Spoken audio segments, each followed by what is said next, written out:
In this lesson, we're going to further look at inverses and see how to prove that two functions are inverses of one another.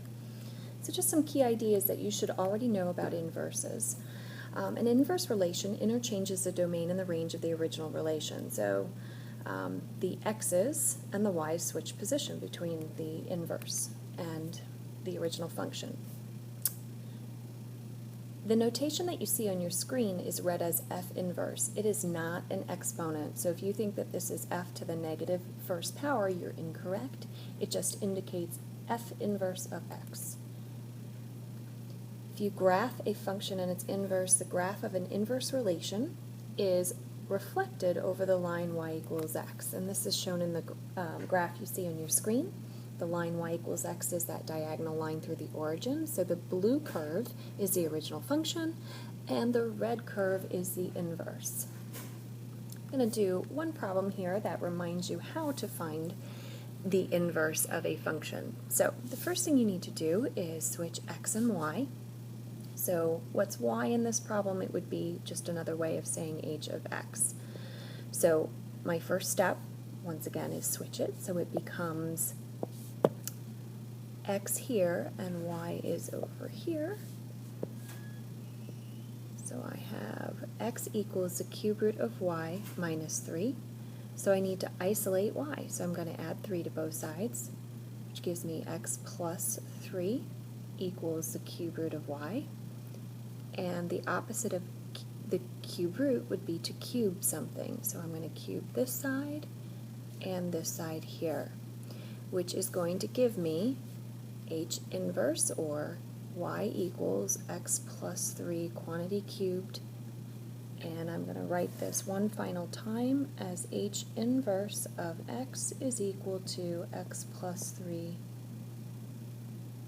cubed. Okay, so our focus now is how do we prove that two functions are indeed inverses of one another?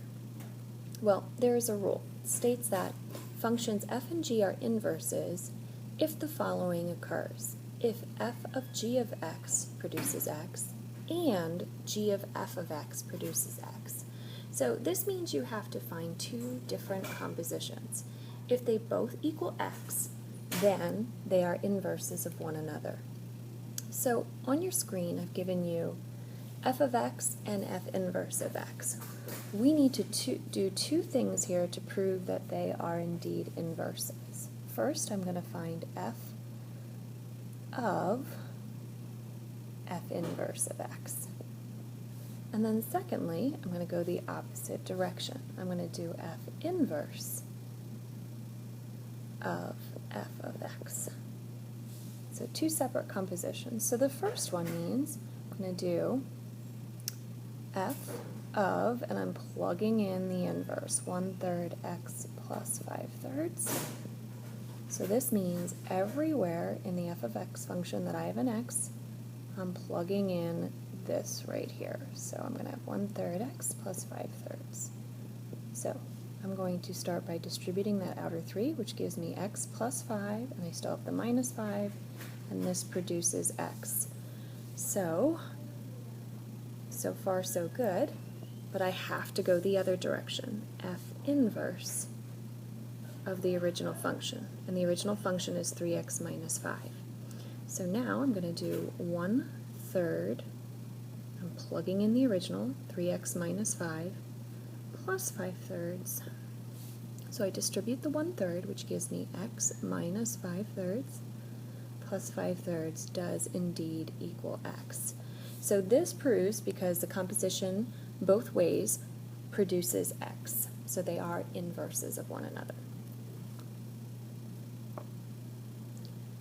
Now, let's look at some graphs. Here, on the left, the blue curve is the quadratic y equals x squared. It's a parabola. If you think about what would be some ordered pairs that work, well, 0, 0, negative 1, 1, and 1, 1, and negative 2, 4, and 2, 4. So that's what's graphed with the blue curve. Well, when you do the red curve, that x and y values, they would switch.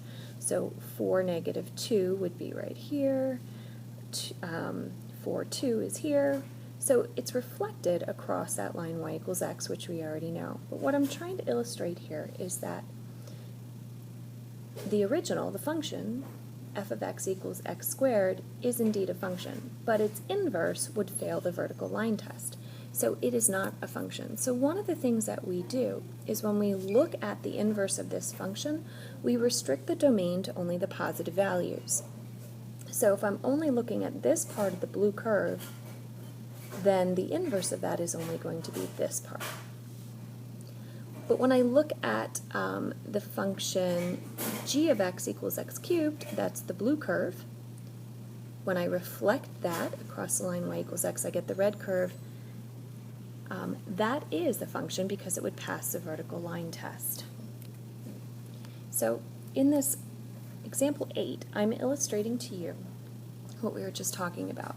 It says find the inverse of f of x equals x squared if x is greater than or equal to 0. So I'm only going to be worried about, again, the positive values.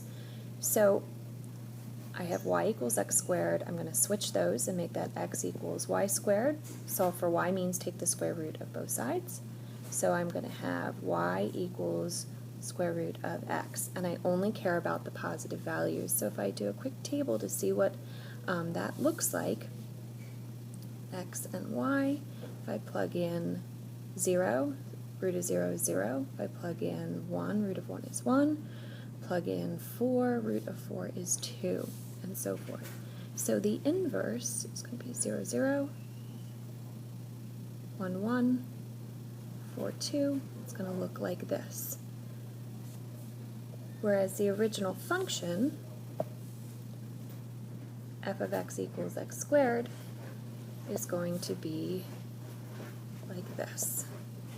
So when I restrict the domain, both the function and its inverse are functions. Now, I'm going to do just a little bit of Aleks practice.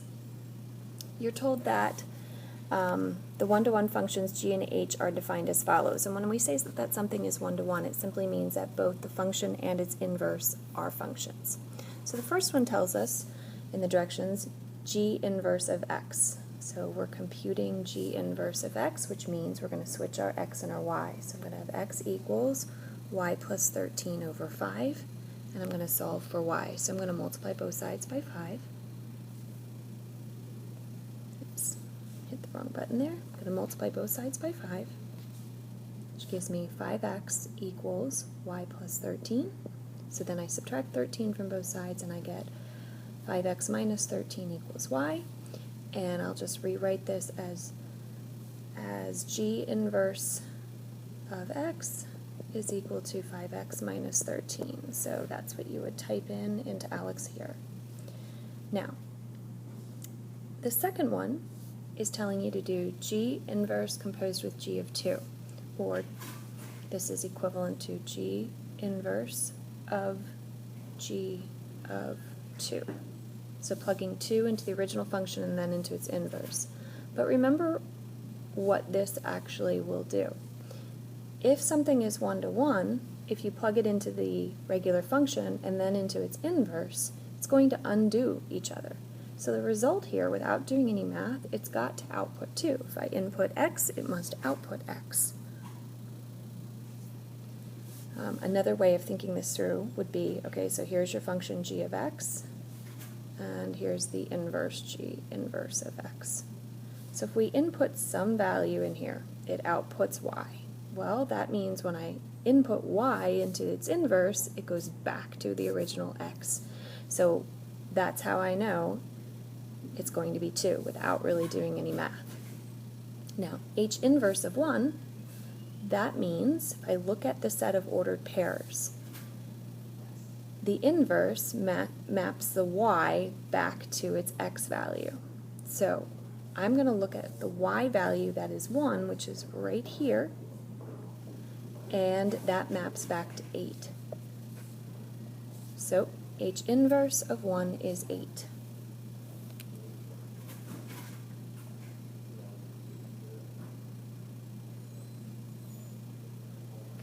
In this second problem, I'm supposed to prove that these two functions, or see if these two functions are inverses of one another.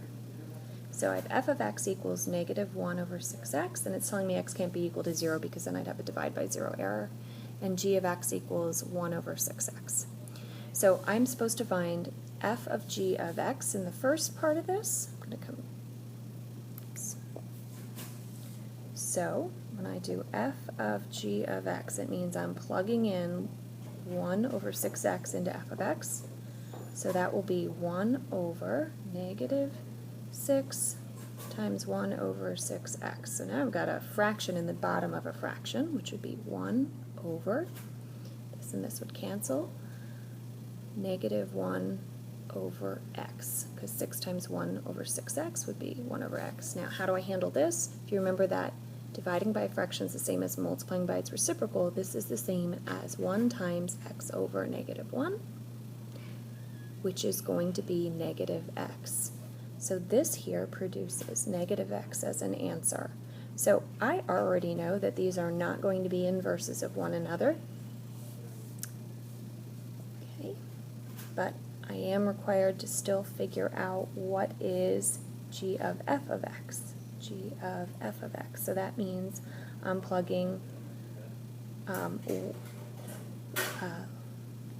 plugging in 1 over 6x, and it's negative in for g of x. So in this one, I will have 1 over 6 times, and again I'm plugging in 1 over, or negative 1 over 6x. Doesn't really matter where I put that negative sign. Could be in the numerator or denominator. Just need to clean it up in my final answer. So this will result in 1 over negative 1 over x.